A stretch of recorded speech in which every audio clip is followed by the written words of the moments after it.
Em nome do Padre, e do Filho, e do Espírito Santo. Amém. Paz e bem, meu nome é Frei Benedito Maria, irmão leigo franciscano.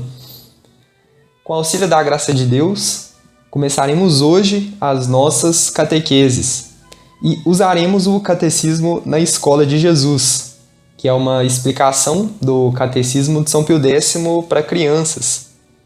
Como vemos, é realmente uma iniciação básica no assunto.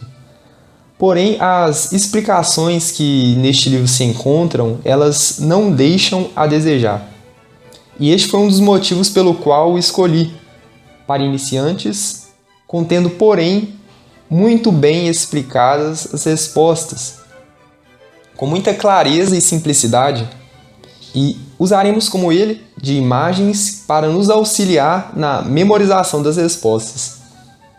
Gostaria que aqueles que nos acompanharem até o fim destas catequeses, ao longo da semana, tentem decorar as questões que foram apresentadas. As explicações não há necessidade de decorarem, mas os que desejarem têm o meu apoio. Mas, basicamente, as questões decoradas já serão suficientes. O nosso desejo é que, ao chegar ao próximo domingo, vocês já tenham decorado as questões do domingo anterior. E isso até concluirmos todo o nosso catecismo. Bem, todas essas coisas elas nos auxiliarão durante nossa vida diária. Na escola, no trabalho, no lar.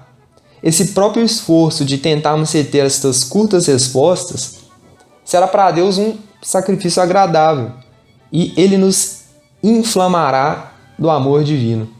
Porque o fim que desejamos chegar ao estudarmos o catecismo não é senão amarmos mais perfeitamente a Deus e sermos mais caridosos para com o nosso próximo, ou seja, cumprir a lei de Deus, que se resume nos 2 grandes mandamentos do amor. Bem, estudarmos a doutrina de Cristo. Conhecer o seu espírito, penetrá-la, assimilá-la intimamente, é para cada discípulo uma obrigação sagrada. A inteligência se ilumina, o coração recobra um novo calor e de pouco a pouco vai nascendo daí aquelas boas obras tão necessárias para a nossa eterna salvação. Porque sabemos que a fé sem obras é morta, como nos ensina São Tiago. E quanto melhor praticar o homem este conhecimento, este amor, este serviço, tanto melhor se preparará para a eterna possessão de seu Deus. Bem, o nosso catecismo estamos usando no formato PDF. Infelizmente ainda não temos a possibilidade de imprimi-lo. E o prefácio, ou o prólogo dele, ele começa com as seguintes palavras: Deixai vir a mim as criancinhas. Foram estas palavras que Jesus disse aos seus discípulos quando estes afastavam e repeliam as crianças que para ele se dirigiam sorridentes. Jesus é o grande amigo das crianças e gosta da sua inocência. Por isso, durante os anos que passou na terra, queria que elas estivessem sempre ao seu lado. Ele mesmo as procurava para abraçá-las e abençoá-las. Desde aquele tempo, têm sido inúmeros os amiguinhos de Jesus e constituem mesmo uma verdadeira legião. Sabem mostrar-lhe que muito o amam, rezando, praticando boas obras e oferecendo-lhe sacrifícios. Tu também amas a Jesus, não é mesmo? Mas, para amá-lo, como deves, precisa conhecê-lo. E nas aulas de catecismo já começaste a conhecer Jesus e todas as coisas lindas e santas que a doutrina cristã ensina. Para que essas verdades divinas fiquem impressas em teu coração, ofereço-te, caro amigo, este livro, onde encontrarás belas, grandes e artísticas figuras. Repara bem nelas. Cada uma ilustra uma pergunta do catecismo. E estas perguntas, tu irás decorá-las. E as maravilhosas figuras ajudar-te-ão a melhor compreender as verdades e dela nunca te esqueceres. Garanto que a infinita beleza da religião vai encantar-te. Sentirás alegria pensando que tua fé não é só atualmente professada por milhões de homens, mas que já tem sido assim através dos séculos. Os mártires consagraram-na com seu sangue e foi ela a inspiradora dos feitos imortais dos nossos antepassados. As verdades da nossa fé são deslumbrantes e possuem o poder de atrair e convencer as almas de boa vontade. Jesus é o único mestre que tem palavras de vida eterna. João, capítulo 6, versículo 69. Então comecemos agora com as perguntas, as respostas e a explicação de cada questão que, na maioria das questões, o catecismo vai nos dar. Principais verdades da religião cristã. Quem nos criou? Resposta: foi Deus que nos criou. E a explicação: muitos anos antes do nascimento de teu pai, de teu avô e de todos os homens, e mesmo antes de se formar a terra onde vivemos, já existia Deus. Contempla o céu numa noite serena. Cintilam as estrelas, a lua parece uma barquinha de prata navegando no espaço. Olha depois o mar imenso, as montanhas cobertas de mata virgem, as florinhas dos campos, os passarinhos no ar, os peixes na água, os animais grandes e pequenos, o leão, o boi, o carneirinho. Em outros tempos nada disto havia. Deus, por ser muito bom, Ele quis dar a todos os seres que hoje existem um dom precioso, o dom da existência. E Deus disse: faça-se tudo. E tudo foi feito. Tudo o que vês, tanto as coisas grandes como as pequenas, elas saíram das mãos onipotentes de Deus. Depois de haver criado todos os seres visíveis, Deus criou o primeiro homem e a primeira mulher, que se chamaram Adão e Eva. Eles foram os nossos primeiros pais. Assim como Adão e Eva, agora também nós adoramos a Deus, nosso Criador, e damos-lhes graça por todos os dons que nos concedeu.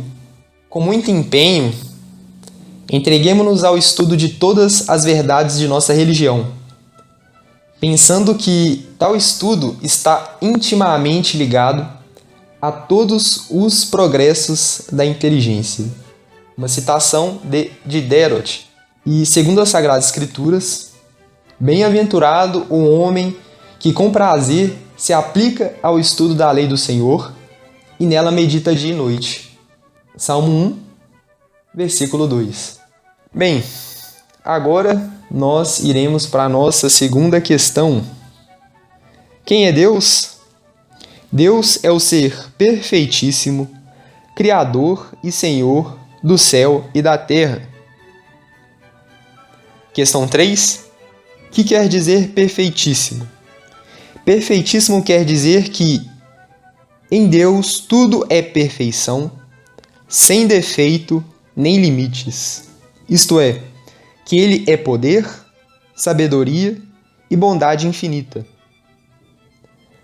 E a explicação desta questão é a seguinte: quando tu eras pequeno, não sabias andar nem falar. Agora já sabe muitas coisas bonitas. Crescerás ainda mais e serás grande e forte, mas para isto procura aperfeiçoar-te cada vez mais. Deus, porém, não pode crescer mais, nem ser mais perfeito, porque Ele assim é e sempre foi, desde toda a eternidade. Se examinares teu coração, nele encontrarás muitos defeitos. Todos nós os temos. Até no sol há manchas. Só Deus não tem mancha alguma. Os reis são poderosos, mas é Deus poderosíssimo. Os professores sabem muita coisa, mas Deus sabe tudo. A mamãe e o papai são bons, porém Deus é melhor que eles. Vê, portanto, como Deus é bom e amável. Ele merece todo o nosso respeito e amor. Nós devemos imitá-lo, pois isto nos é possível, visto sermos as únicas criaturas livres e inteligentes.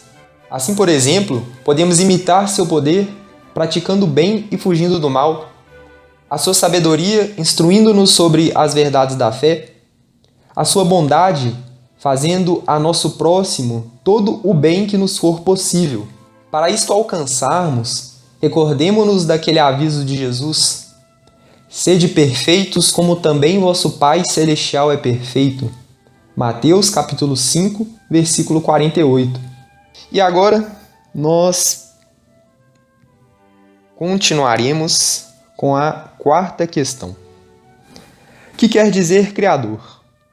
E a resposta: Criador quer dizer que Deus fez do nada todas as coisas. Quinta questão: o que quer dizer Senhor? Resposta: Senhor quer dizer que Deus é dominador de todas as coisas. No princípio criou o céu. No princípio Deus criou o céu e a terra. Gênesis capítulo 1, versículo 1. E a explicação: a Sagrada Escritura, que é inspirada pelo Espírito Santo, ela começa dizendo assim: Deus é Criador. Criar quer dizer fazer do nada, fazer existir o que antes não existia. Os homens, eles não podem criar. O escultor já possui o mármore para fazer a sua estátua. O pintor, a tela, o carpinteiro, a madeira, mas Deus ele não precisou de coisa alguma para fazer o céu, a terra, as estrelas, os animais, o homem.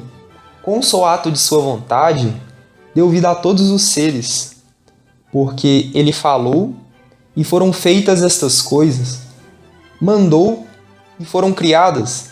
Os homens não podem criar, eles só podem fazer. Eles podem ser engenhosos e poderosos, mas só Deus é onipotente, isto é, ele pode fazer tudo o que quer. Deus é também o dono absoluto de todas as coisas. O sol e as estrelas lhe obedecem no firmamento, os pássaros no ar, os peixes nos mares, os animais, mesmo os mais ferozes na terra. O homem nasce e morre porque Deus quer. Ele criou o corpo de Adão e de Eva e continua a criar a alma de cada homem que nasce. E agora passaremos para a nossa próxima questão, que é a questão número 6. Deus tem corpo como nós? Resposta: não.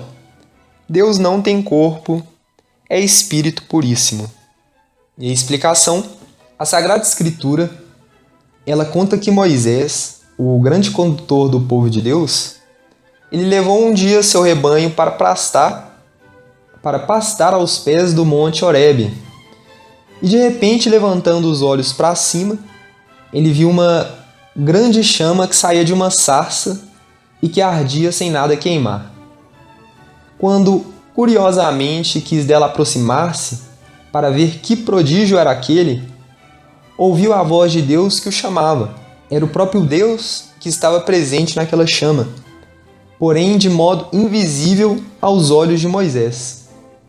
Quando pensamos em Deus, representamo-lo com o corpo, com o rosto. No entanto, Deus não tem corpo como nós. Sabes que temos uma alma que nos faz ver, andar, caminhar e pensar? Quando o menino está morto, ele não vê, não sente e nem caminha. É porque a alma deixou o corpo. Vês acaso a alma? Não, porque ela é um espírito. Sabes que o anjo da guarda está sempre a teu lado? Todavia eu não vês. É porque o anjo, ele é um puro espírito. Deus, ele está presente em toda parte. Ele penetra-nos com a sua divina essência. Guia-nos e governa-nos com a sua infalível providência. Porque nele vivemos e nos movemos e existimos. Somos verdadeiramente de sua linhagem. Atos, capítulo 17, versículo 28. Passaremos então para a próxima questão, que é a questão número 7. Onde está Deus? A resposta: Deus está no céu, na terra e em todo lugar. Ele é imenso. E a explicação: diante deste maravilhoso quadro, obra-prima de Tintoretto, sente-se a alma invadida de profunda comoção. Olha Santa Maria egipcíaca em seu ermo no Rio Jordão. Era uma grande pecadora. Aos 12 anos, abandonou sua casa paterna e fugiu para a cidade de Alexandria, no Egito, onde passou seus verdes anos entregue aos piores vícios. E um dia teve vontade de se unir a um grupo de peregrinos que iam a Jerusalém venerar a Santa Cruz. Chegando à Cidade Santa, não conseguiu entrar na igreja. Uma força misteriosa a repelia. Ela compreendeu logo a causa disto, que era a sua indignidade. Rompendo em pranto, ela prometeu a Nossa Senhora fazer penitência de todos os seus pecados. E, nesse mesmo instante, ela conseguiu entrar e prostrou-se aos pés da Santa Cruz, confessando suas culpas, e desde aquele dia mudou de vida. Ela retirou-se à solidão, onde passou quase 50 anos na mais austera penitência. O pensamento da presença de Deus animava e a confortava. Não nos esqueçamos de que Deus está sempre perto de nós. E assim a solidão ela perde, cada dia que passa, o seu horror. Escrevia Silvio Pellico, célebre italiano, prisioneiro durante muitos anos em Spielberg. Por ser puríssimo espírito, Deus ele não precisa estar como nós, num limitado lugar. Ele está em toda a parte e em cada coisa, com seu poder, com sua presença, com sua essência. Olha em redor de ti. Será capaz de dizer um lugar onde Deus não esteja? Deixo-te aqui uma poesia bem curta, mas que te dará uma ideia perfeita da presença de Deus em toda parte. Para experimentar Otávio, o mestre diz: já que tudo sabes, vem cá. E dize-me, em que ponto de extensão, terrestre ou celeste, Deus está? Por um momento, apenas fica mudo Otávio, mas logo esta resposta dá: eu, Senhor Mestre, lhe daria tudo, se me dissesse onde é que ele não está. Essa pequena poesia de Olavo de Bilac. E agora nós passaremos para a questão número 8. Deus existiu sempre? E a resposta: sim, Deus existiu e existirá sempre, porque é eterno. E a explicação dessa questão é a seguinte: quantos anos tens? E teu pai? E teu avô? Há quantos anos existe o mundo? Oh, há quantos e quantos anos? Pois bem, antes de existir o mundo, quem existia? Só Deus. Quando foi que Deus nasceu? Deus ele nunca nasceu. Deus sempre existiu. Tu envelhecerás, teus cabelos ficarão brancos como os de teu avô, e depois morrerás, assim como todos os homens. O mundo também terá fim, com todas as coisas que que nele estão. E Deus? Ele não morrerá, ele não acabará nunca, mas estará sempre vivo. Eu sou o Alfa e o Ômega, disse o Senhor, o primeiro e o último. Apocalipse, capítulo 22, versículo 13. Vê a linda estampa em que Deus é representado como um velho venerando, para mostrar-nos que em Deus não há idade.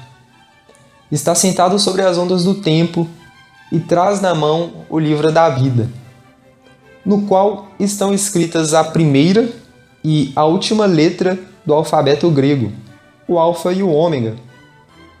Deus é o princípio e o fim de todas as coisas. O sol nasce e morre no horizonte, o relógio marca as horas que passam velozes, os anos e as estações mudam constantemente. Só Deus, ele não muda. Para ele não há nem passado, nem futuro. Está presente sempre na sua eternidade. Nós, filhos de Deus, não somos eternos, mas imortais. Nossa alma não morre como o corpo, porque é espiritual. Um dia, porém, o corpo ressuscitado unir-se-á à alma em sua sorte eterna. E, segundo Santo Agostinho, lá no céu repousaremos, veremos e amaremos. Amaremos e louvaremos. Eis o que será de nós na eternidade sem fim. Agora, passemos para a próxima questão, que é a questão número 9. Deus sabe de tudo? Sim, Deus sabe de tudo, mesmo os nossos pensamentos. Ele é onisciente. E para essa questão, o catecismo ele nos dá a seguinte explicação. Vivia entre o povo de Deus um profeta chamado Jonas. Um dia disse-lhe Deus que fosse à cidade de Nínive, porque havia lá muitos pecadores que precisavam ser convertidos. Esta ordem do Senhor não agradou muito a Jonas. Em lugar de dirigir-se a Nínive, ele tomou um navio que ia para outra direção. Mas Deus seguiu e se irou a ponto de permitir que se levantasse uma tempestade no mar e o navio quase afundasse. Arrependido de sua culpa, pediu o profeta aos marinheiros que os deitassem ao mar para que os demais pudessem salvar-se.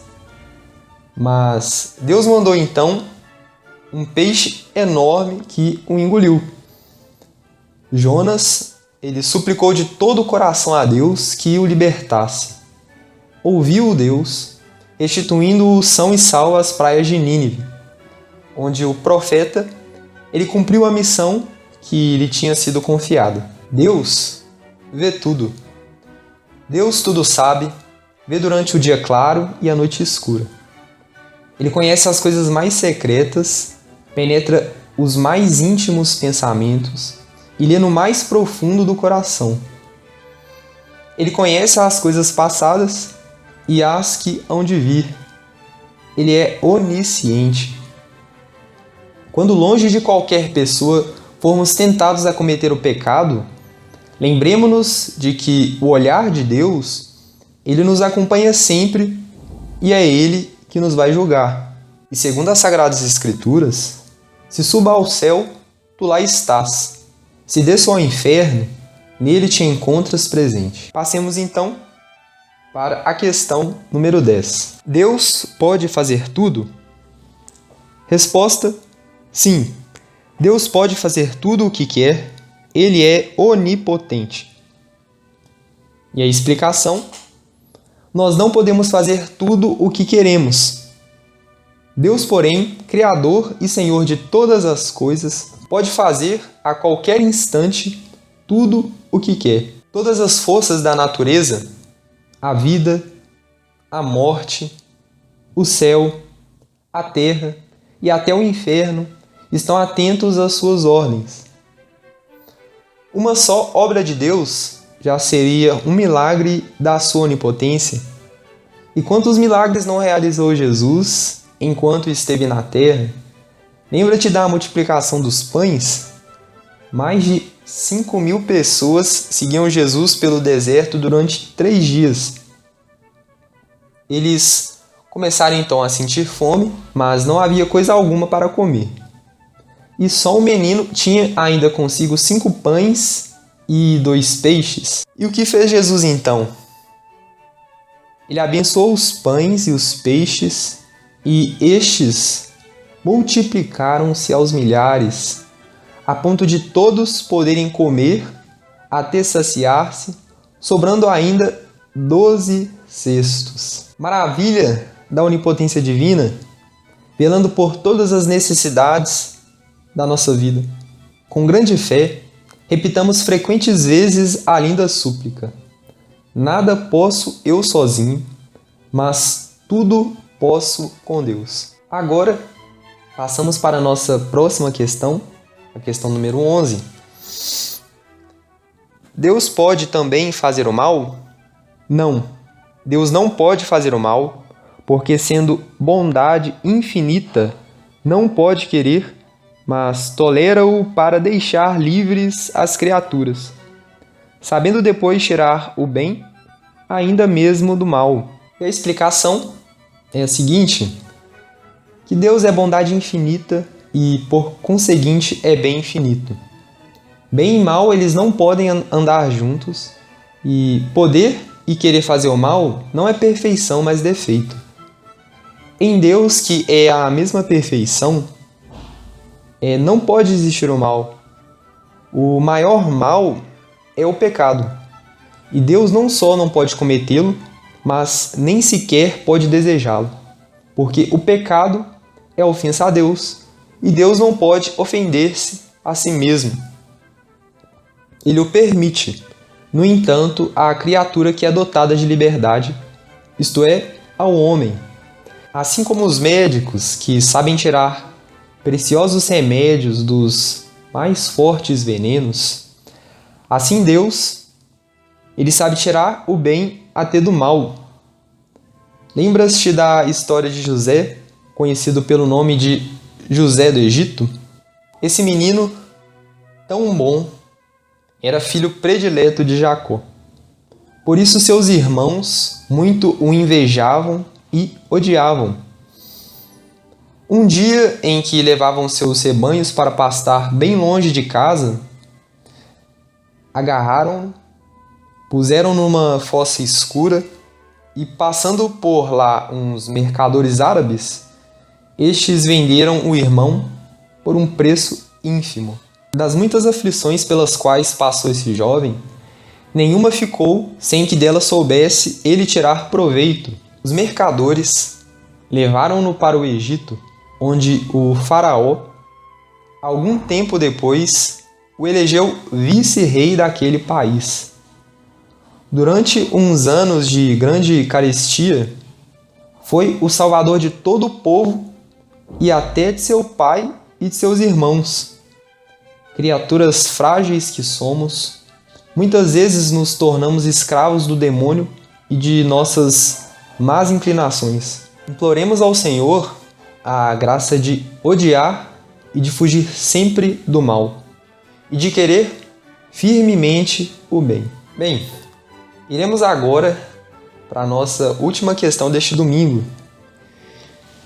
Estamos na questão 12.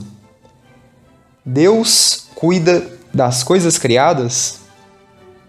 Sim, Deus cuida e tem providência das coisas criadas e conserva-as e dirige-as todas ao próprio fim, com sabedoria, bondade e justiça infinitas. E a explicação dessa questão é a seguinte: que uma pobre mãe que se chamava Agar, ela vagava perdida no deserto com o seu filhinho.